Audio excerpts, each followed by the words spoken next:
কবিতা বৃষ্টি, কলমে সমিত বিশ্বাস।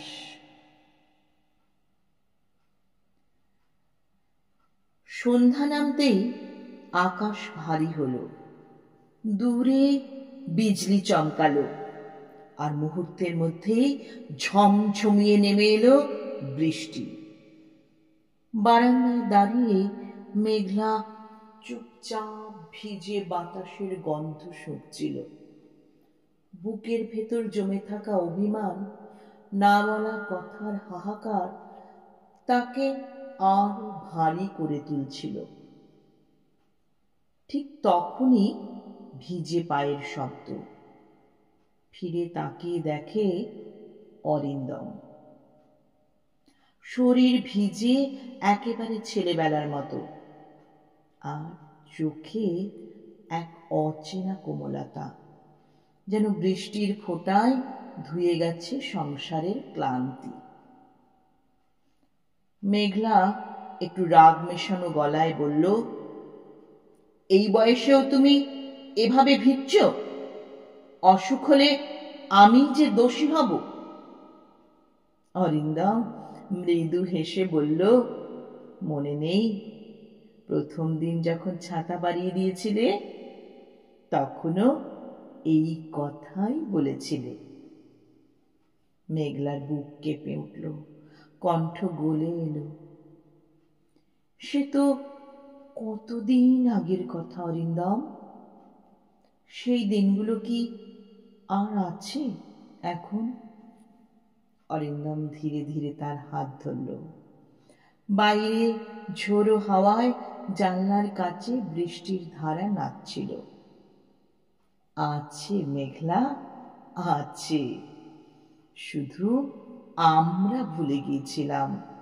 সংসারের দায়ে চাপা পড়ে গেছে, অথচ ভালোবাসা কখনো মরেনি। বিশ্বাস করো, প্রতিদিন তোমাকেই খুঁজেছি। মেঘলার চোখ ভিজে উঠল। সে ফিস ফিস করে বলল, তাহলে এতদিন আমায় একা থাকতে দিলে কেন? আমি ভেবেছিলাম তোমার চোখে সেই আলো নিভে গেছে। অরিন্দম দীর্ঘশ্বাস ফেলল। ভালোবাসা নেভে না মেঘলা, শুধু চাপা পড়ে যায়।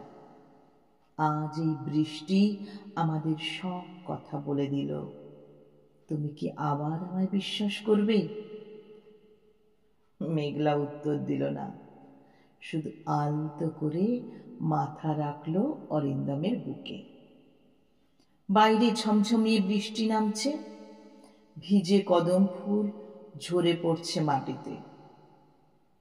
মনে হলো সারা পৃথিবী তাদের প্রেমের গান গাইছে। অরিন্দম কানে কানে বলল, বৃষ্টি যেমন বারবার ফিরে আসে, তেমনি আমাদের ভালোবাসাও। অভিযান মুছে যাবে, শুধু থেকে যাবে তুমি আর আমি। মেঘলা চোখ বন্ধ করে হাসল, যেন বহুদিনের অভিমানে ধুয়ে গেল।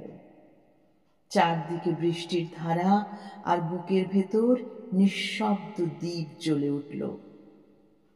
সেই রাতের বৃষ্টি হয়ে রইল তাদের জীবনের সবচেয়ে মধুর সাক্ষী, এক অমোঘ প্রেম কাহিনী, যা শরৎচন্দ্রের কোনো চিরন্তন পাতার মতো ভেসে রইল সময়ের ওপারে।